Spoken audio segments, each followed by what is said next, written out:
Hello friends, welcome back to my channel. जय श्री कृष्णा। कर्ण के एकमात्र जीवित पुत्र के साथ क्या किया पांडवों ने? द्रौपदी से विवाह न होने पर कर्ण ने 2 बार विवाह किया था, जिससे उसकी 10 पुत्र हुए थे। महाभारत के युद्ध में 9 पुत्र वीर गति को प्राप्त थे, केवल 1 पुत्र बचा जाता है। कहा जाता है कि उसके पास बहुत सारी विद्याओं का ज्ञान था। महाभारत युद्ध के पश्चात कर्ण के 10 पुत्रों में से केवल 1 ही बचा। ऐसा माना जाता है कि जो कर्ण का पुत्र था वृषकेतु, वह धरती पर रहने वाला एकमात्र ऐसा मनुष्य था जिसे ब्रह्मास्त्र, वरुणास्त्र, अग्नियास्त्र और वायुअस्त्र के उपयोग की समझ थी। उसके वध के पश्चात इन सभी अस्त्रों का ज्ञान भी पृथ्वी से चला गया। महाभारत की कहानी बहुत स्पष्ट और रोचक है। हालांकि यह वह ग्रंथ है जिसे घर में रखना की मनाही है। ऐसा माना जाता है महाभारत का घर में होना कलेश बढ़ाता है, लेकिन फिर भी इससे जुड़ी बहुत सी कथाएं हैं जो हमें बहुत प्रेरणा देती हैं। हम सभी यह जानते हैं कि महाभारत की कहानी 2 परिवार और चचेरे भाइयों के बीच अलगाव और झगड़े की लड़ाई थी। यह कुरुक्षेत्र के उस भयानक युद्ध पर आधारित है जिसे इतिहास का सबसे भयंकर युद्ध माना जाता है। इतना भयंकर कि उनके कर्ण आज भी वहाँ की मिट्टी का रंग लाल है। ऐसा इस कथा में एक ऐसा पात्र जिसके विषय में बहुत कम लोग जानते थे। कर्ण, जिसे एक महान योद्धा कहा जाता है, दानवीर कहा गया है। दुर्योधन की हर भूल को जानने और समझने के बावजूद केवल अपनी दोस्ती का फर्ज निभाने के लिए वह वीर गति को प्राप्त धनुर्विद्या के नाम से भी जाने गया है। लेकिन कर्ण के निजी जीवन के बारे में बहुत जानकारी है।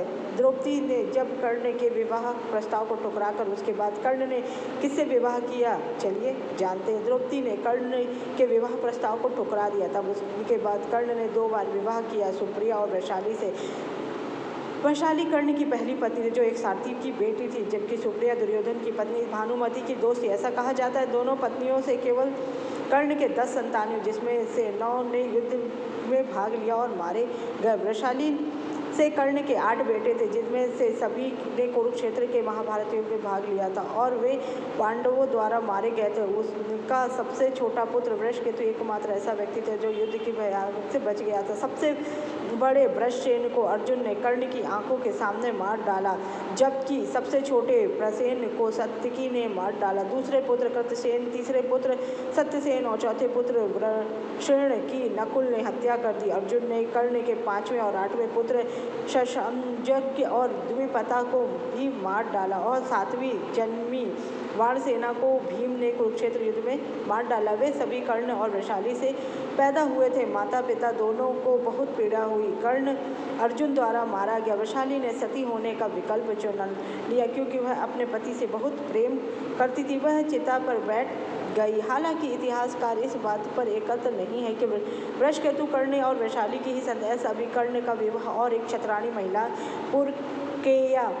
कुकेया की राजकुमारी उर्वी से हुआ था। ऐसा माना जाता है कि वह कर्ण की वास्तविक दूसरी पत्नी थी। वृषकेतु उसी का पुत्र हो सकता। कुरुक्षेत्र के युद्ध के समय वृषकेतु सब कुछ हार गया। जब अर्जुन को यह पता चले कि कर्ण उसका ज्येष्ठ भाई था, तब उसने उनकी अंतिम निशानी वृषकेतु की हर संभव सहायता की और उसका सबसे बड़ा सहायक योगी बना। वृषकेतु कृष्ण और अर्जुन का सबसे प्रिय था।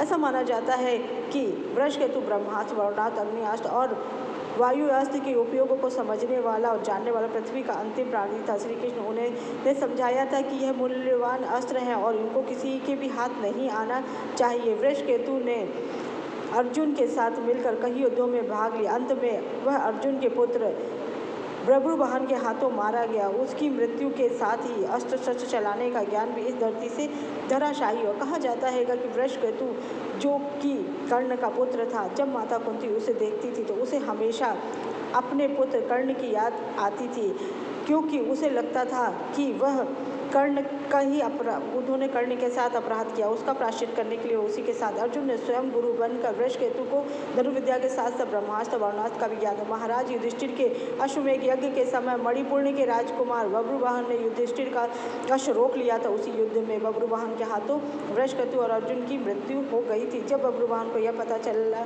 कि वह अर्जुन के पुत्र है तो उन्होंने अपने किए पर बहुत पश्चाताप। बाद में अर्जुन की नाग पत्नी उलूपी ने अर्जुन और भगवान श्री कृष्ण ने वृषकेतु को पुनर्जीवित कर दिया। पांडवों के महाप्रयाण के बाद अर्जुन के पौत्र परीक्षित को हस्तिनापुर और वृषकेतु को इंद्रप्रस्थ का राजा बना दिया गया, जो कर्ण की तरह ही पराक्रमी और श्रेष्ठ था। अगर आपको मेरी जानकारी अच्छी लगी उसके लिए थैंक यू सो मच। जय श्री कृष्ण।